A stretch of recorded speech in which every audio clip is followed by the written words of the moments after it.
फिर से आप सभी का स्वागत है रॉयल करियर के इस यूट्यूब चैनल पे। मैं हूं अशफाक। अभी जो हम लोग क्लास करेंगे वो रहेगा मैथ का, जिसमें देखेंगे हम लोग एक्सरसाइज नंबर 4 के ऑब्जेक्टिव क्वेश्चन को, जिसका नाम है द्विघात समीकरण, यानी आपका क्वाड्रेटिक इक्वेशन। तो शुरू से आखिर तक बने रहिएगा, क्योंकि जो भी क्वेश्चन हम आपको बताएंगे वो सब आपके एग्जाम के लिए काफ़ी महत्वपूर्ण होने वाला है। चलिए, तो हम लोग बिना समय गवाए हुए आज से क्लास को शुरू कर लेते हैं। उससे पहले यदि कोई चैनल पर नए हो, चैनल को सब्सक्राइब जरूर कर लेंगे, साथ ही साथ बेल आइकन को भी ऑन कर लेंगे।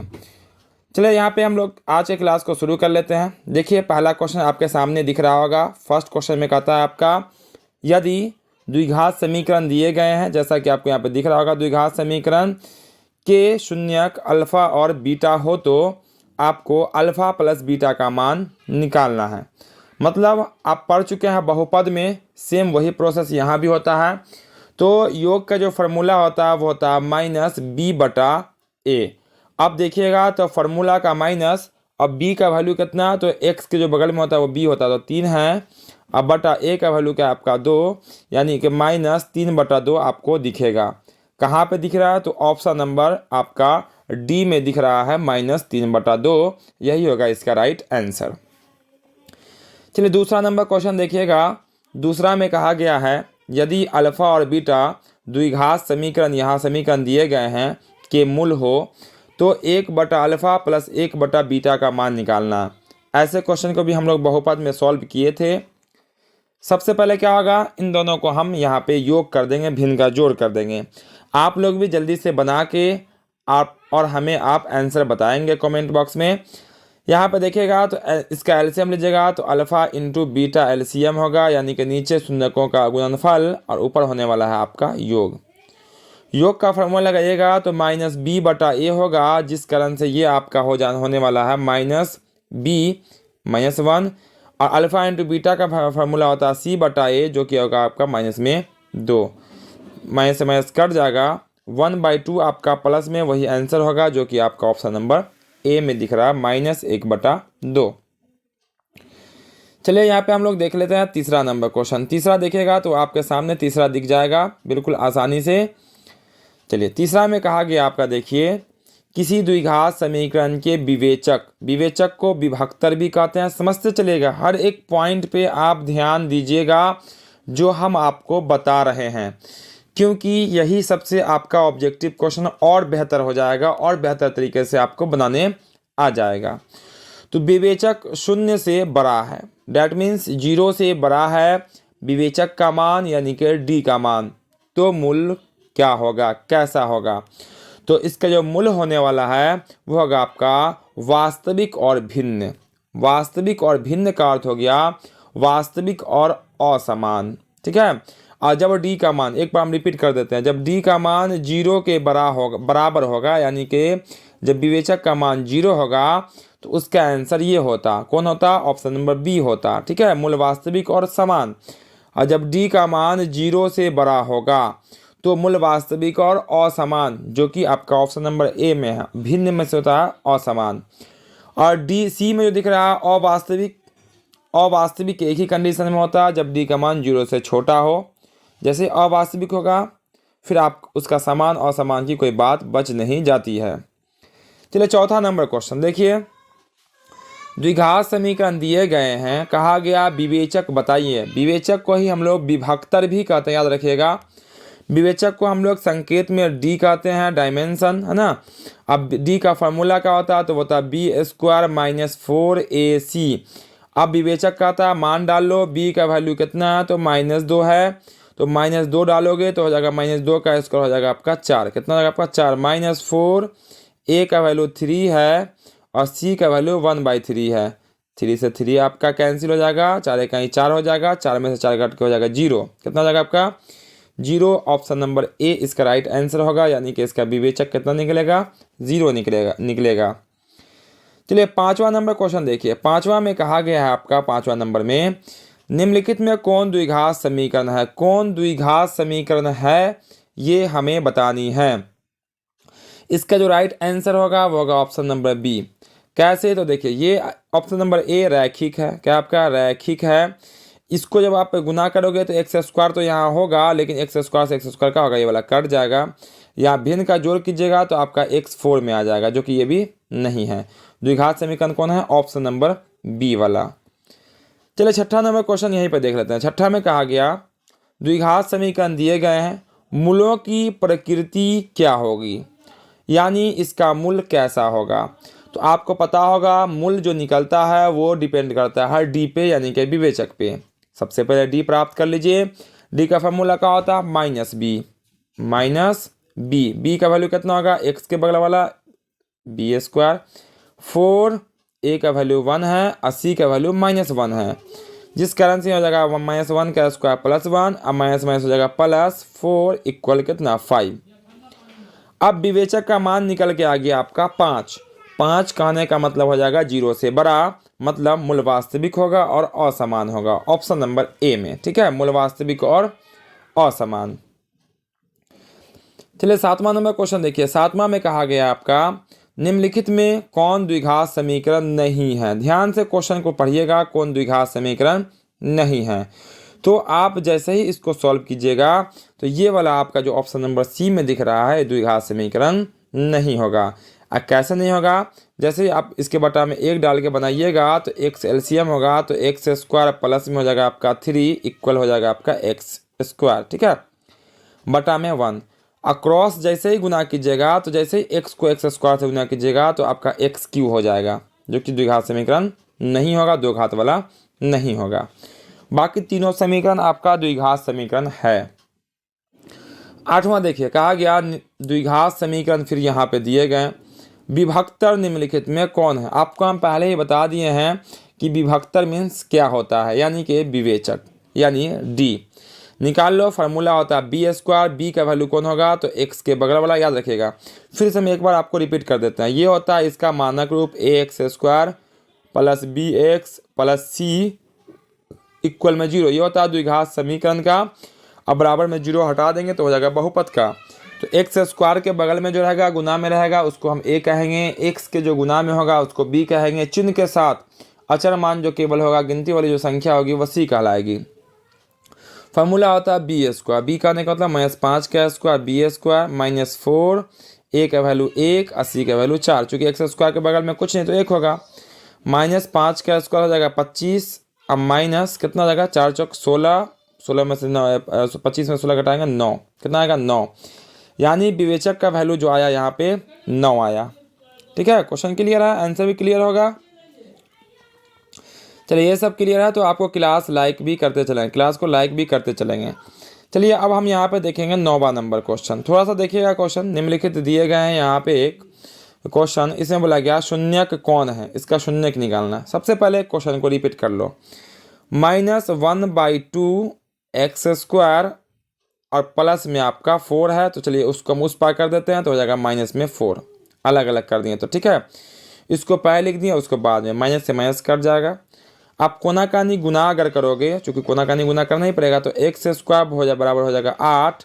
इस पर से स्क्वायर हटाओगे तो इस पर आ जाएगा √8। और √8 का जो वर्गमूल होता है वो होता है आपका 2√2। यानी कहने का मतलब क्या है कि इसके बराबर में कुछ नहीं तो आप 0 कर लो। क्या कर लो? 0। 4 को भेज दो उस पार, ठीक है, माइनस से माइनस कट जाएगा, कोनाकानी गुना कर लो तो आपका हो जाएगा 2√2 एक्स का वैल्यू। ठीक है इतना। 10वां यहीं पर देख लेते हैं। 10वां में कहा गया निम्नलिखित वर्ग समीकरण में किस समीकरण का हल परिमेय संख्या के समुच्चय के रूप में होगा। आप जानते ही हैं कि जिसे P/Q के रूप में लिख सकते हैं उसे हमें उसको हम क्या कहते हैं? परिमेय संख्या कहते हैं। अब किसका आंसर परिमेय संख्या के रूप में आएगा? चलिए हम ऑप्शन नंबर ए से स्टार्ट करते हैं। जैसे ही आप इसका आंसर निकालोगे तो x बराबर हो जाएगा √5, जो कि √5 आपका परिमेय संख्या नहीं है। जैसे ऑप्शन नंबर बी की बात करेंगे तो इसको करोगे तो आपका हो जाएगा √16/7। ठीक है, ये 4 तो बन जाएगा लेकिन √7 हो जाएगा, जो कि ये भी परिमेय संख्या नहीं है, ये भी आपका अपरिमेय संख्या। इसी तरह से आप आगे बढ़ोगे और आंसर अगर निकालने की कोशिश करोगे, यहाँ पे हम आपको एक और बता देते हैं, तो ये वाला आपका जो आंसर है ऑप्शन नंबर सी, ये परिमेय संख्या के रूप में आएगा। कौन? Option number C. डी भी निकालोगे, एक्स स्क्वायर आ रहा है और उस पर पूरा पूरा वर्गमूल होगा नहीं, रूट रह जाएगा और परिमेय संख्या निकल के आ जाएगा। अब यहाँ भी देख सकते हो, यहाँ भी निकालोगे अगर तो आपका हो जाएगा, यहाँ निकालोगे, एक्स से गुना करोगे, ठीक है, एक मिनट हम करके दिखाते हैं। ए स्क्वायर प्लस बी स्क्वायर तो हो जाएगा आपका ए स्क्वायर प्लस बी स्क्वायर। ठीक है, तो ये सॉरी एक मिनट, ये नहीं, यही होगा आंसर, ऑप्शन नंबर डी होगा, क्योंकि ए प्लस बी इंटू ए माइनस बी तो हो जाएगा ए स्क्वायर माइनस में बी स्क्वायर मतलब एक, तो एक्स बराबर हो जाएगा 1, एक्स स्क्वायर बराबर इसका 1 का वर्गमूल 1। Option number D right answer होगा। इसका आंसर परिमेय में निकलेगा, बाकी सबका अपरिमेय में। चलिए अब 11 नंबर प्रश्न, 11 में देखेंगे क्वेश्चन, चूंकि यहाँ पे हम 20 क्वेश्चन आज के क्लास में देखेंगे, 20 ही क्वेश्चन, तो पूरा मन लगा के सब क्वेश्चन को समझिएगा। 20 क्वेश्चन में ही आपका पूरा चैप्टर कवर हो जाएगा और इसी पे आधारित आपसे जो भी ऑब्जेक्टिव होते हैं वो बनते हैं। ठीक है, क्वेश्चन कहता है निम्नलिखित में कौन समीकरण इतना का समुच्चय है। समुच्चय मतलब आंसर है, हल है, यानी कि इस समीकरण का इनमें से कौन सा हल होगा, याद रखिएगा, उसको समुच्चय भी कहते हैं। चलो यहाँ बनाओ, पहले समीकरण प्राप्त करो, तो x को पहले गुना कर दो दोनों से, तो हो जाएगा आपका 3x², समझते चलिएगा, माइनस में x 2 से गुना कर दो तो 2 3 6x माइनस 2 बराबर में हो जाएगा आपका 0। यहाँ बनाएंगे तो 3x² प्लस में हो जाएगा 5x और माइनस में 2 बराबर में 0। अब जोड़ने घटाने पे 5 पुना चाहिए, गुना करने पे आपका 3 दूना 6 पुना चाहिए। चलिए आ गया, ये आ जाएगा आपका 3x², इसको आप लिख सकते हैं प्लस में 6x माइनस में x, 5x पुर जाएगा और गुना करने पर 6x² पुर जाएगा। ठीक है, अब अगर कॉमन लेंगे, अगर हम कॉमन लेंगे तो दोनों में आपका 3x कॉमन हो जाएगा, यहाँ लिख देते हैं। ठीक है, 3x कॉमन होगा तो आपका बच जाएगा x प्लस में 2 बच जाएगा यहाँ, और फिर यहाँ पे कॉमन होगा आपका -1।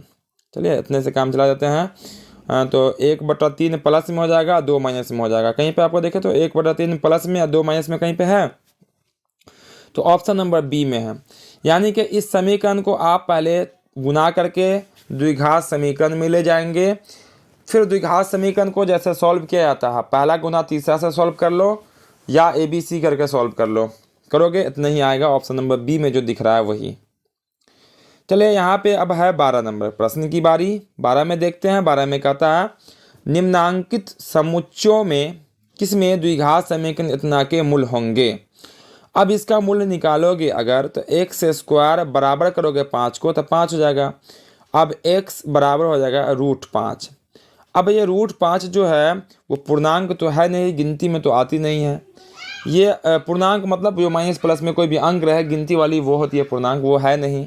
परिमेय जिसको p/q रूप में लिखेंगे ये है नहीं। अपरिमेय देखिएगा तो बिल्कुल ये आपका अपरिमेय है, जबकि ये प्राकृतिक संख्या, ये संख्या सब नहीं है। ये जो इसका जो समुच्चय होगा वो एक प्राकृतिक अपरिमेय संख्या होगा, क्योंकि √5 है। ठीक है, इस तरह से क्वेश्चन भी पूछे जाते हैं। अब देखिए 13 नंबर क्वेश्चन को क्या कहता है। 13 में कहा गया द्विघात समीकरण यहाँ पे मानक रूप ही मौजूद है कि मूल वास्तविक और समान हो, तो मूल क्या होगा। देखिए यहाँ पे फॉर्मूला ही दिया हुआ है, मूल वास्तविक है और साथ ही साथ समान है। मूल वास्तविक और समान कब होता है, जब d का मान 0 होता है, d का मान 0। अब मूल निकालने का फॉर्मूला पता ही होगा, -b प्लस माइनस √d बट्टा में 2a। अब बताइए जब ये 0 हो जाएगा तो इसका कोई वैल्यू बचेगा नहीं, बच क्या गया आपका -b/2a, वही आंसर होगा -b/2a।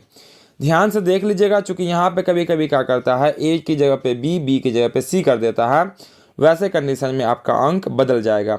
यहाँ पे -b/2a बिल्कुल सही है।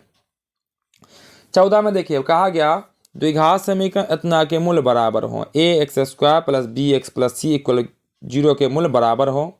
जब ये मूल बराबर होगा तो आपको पता है कि d का मान b² माइनस 4ac के बराबर होगा। ठीक है, d का जो वैल्यू होगा वो b² माइनस 4ac बराबर का होगा आपका 0 आएगा। तो देखिए ध्यान से यहाँ पे कंसेप्ट समझिएगा, b² माइनस 4ac ये वैल्यू 0 होनी चाहिए, तब आपका मूल बराबर होगा।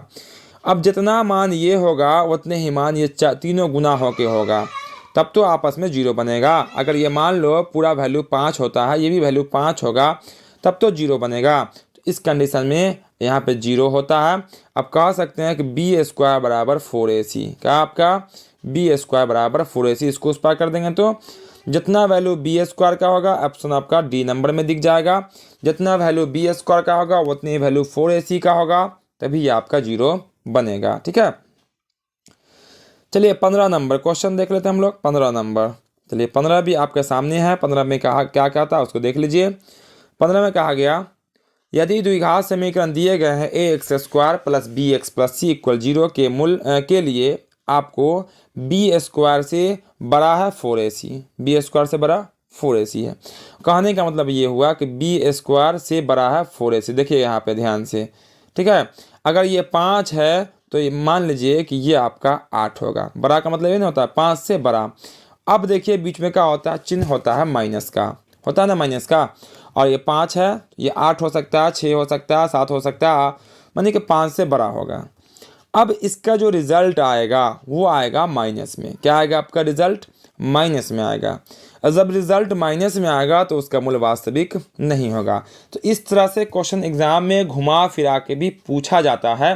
तो यहाँ पे पूरा ध्यान पूर्वक सीखिएगा, बिल्कुल आसान है, कुछ नहीं करना है, बस जैसे कि कहता है वैसे एक बार थोड़ा सा आप कीजिए, आपका आंसर कंप्लीट है।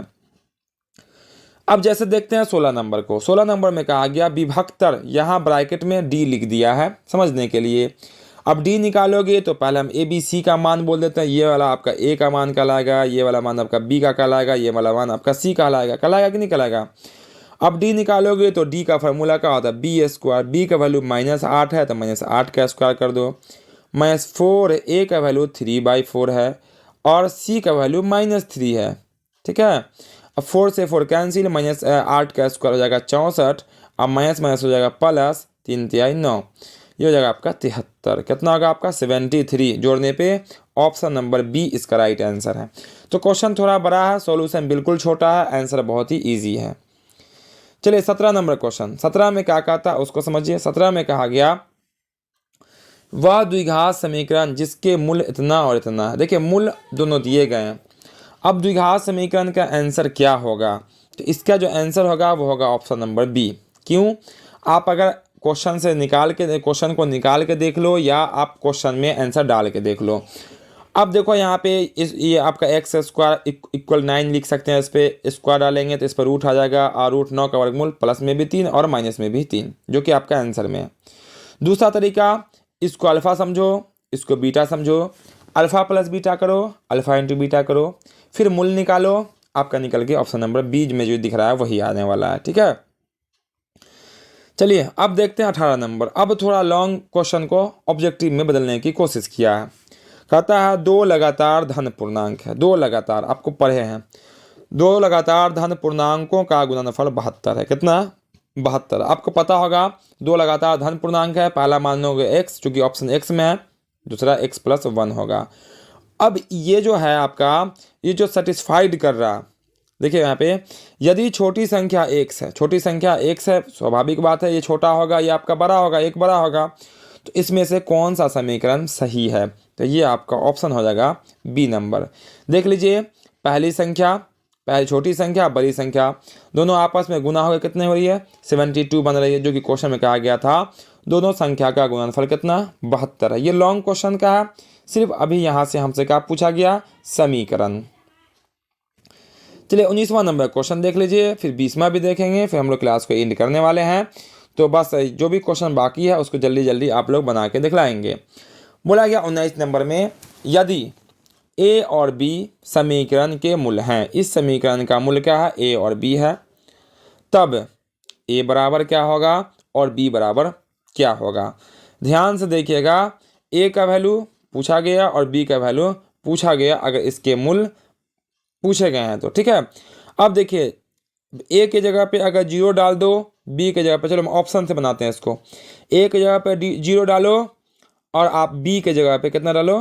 आपका मूल है 1 डालो, या 0 डाल के देखो, ठीक है। ए के जगह पे 0 डालो, एक्स की जगह पे, सॉरी एक्स के जगह 0 डालोगे, आपका 1 हो जाएगा, 1 हो जाएगा, 0 नहीं बनेगा। 2 डालोगे ए के जगह पे, ए के जगह पे 0 डाल के देखो तो बी आपका नहीं होगा। अब बी के जगह पे 1 डालोगे, 1, और ये हो जाएगा आपका यहाँ पे, ठीक है। ऐसा करेंगे, इस क्वेश्चन को आप लोग छोड़ दीजिए, ठीक है। इस क्वेश्चन को छोड़ के हम लोग दूसरा क्वेश्चन देख लेते हैं। इसको हमें अगले क्लास में, या आप कमेंट बॉक्स में इसको बनाइएगा, इसको थोड़ा ऑप्शन डाल के देखना पड़ेगा, ठीक है, हर एक क्वेश्चन का। अब देखिए इसको 20वां नंबर। 20 में कहा गया ए के किस मान के लिए समीकरण के मूल वास्तविक और भिन्न हैं? वास्तविक भी है और अलग अलग भी है। ए का क्या मान होना चाहिए? अब देखिए ए का मान निकालना तो वास्तविक भिन्न कब होगा, जब डी का मान 0 से बड़ा होगा, डी का मान 0 से बड़ा होगा। अब डी की जगह क्या होता है, बी स्क्वायर माइनस 4ac, तो बी का वैल्यू डालो बी स्क्वायर, ठीक है, अब -4, ए का वैल्यू 1 है, सी का वैल्यू ए है, और बड़ा होगा पूरा 0 से, ठीक है। 16 हो जाएगा ये, माइनस में 4a हो जाएगा, बड़ा रहेगा 0 से, 16 जाएगा उस पार, तो माइनस में 4a बड़ा -16, इससे कट जाएगा ये, ठीक है। और ये a 4 चौक 16 आपका निकल के आ जाएगा, a का वैल्यू 4, a का वैल्यू 4 निकल के आ जाएगा। यहाँ पे आपका मूल वास्तविक और भिन्न है तो वो बताना है, मूल निकाल के बताना है। तो a का वैल्यू कितना है आपका 4। अब यहाँ पे a की जगह पर 4 या इसी का निकाल लो, d निकाल लो, ठीक है, d निकाल के और x का मान निकाल लेना। d निकालने के बाद क्या करेंगे हम लोग, बाद जो फार्मूला होता है x बराबर -b प्लस -√d अब बट्टा में 2a। अभी जस्ट अभी हम d निकाले हैं तो आपका सॉरी ये a का वैल्यू निकल के आया था आपका 4। यहाँ पे आप यहाँ पे a का वैल्यू कितना निकल के आया था, 4 निकल के आया था, ये वाला a की जगह पे, ठीक है, a की जगह पे 4 आया था। या आप d निकालेंगे उसका यहाँ मान डाल देंगे d का जो आएगा, फिर निकालेंगे, देखेंगे कौन सा आंसर सही हो रहा है, ठीक है। अब देखिएगा यहाँ पे ध्यान से 21वां नंबर क्वेश्चन में, 21 में कहता है मूलों का योग निकालना है, अल्फा प्लस बीटा कर दोगे निकल जाएगा। 22 में देखोगे विवेचक निकालना है, फिर से d निकाल लेना है और आपका आंसर हो जाएगा। 23 में देखिएगा, अब ये सब क्वेश्चन आप खुद बना लीजिएगा। 23 में देखिएगा घात पूछा गया, सबसे बड़ा घात कौन है, 2 है, 2 आंसर हो जाएगा, ठीक है। यहाँ निकालोगे, दोनों तरफ स्क्वायर कर दोगे, फिर निकालोगे, आपका आंसर निकल के यहाँ से बन जाएगा, ठीक है। इस तरह से जो भी क्वेश्चन दिए गए हैं वो आपका बिल्कुल आसानी से बन जाएगा। उम्मीद करते हैं आज की क्लास में जो भी क्वेश्चन आपको बताई गई है 20 क्वेश्चन, सब क्वेश्चन आपको बिल्कुल आसानी से समझ में आया होगा।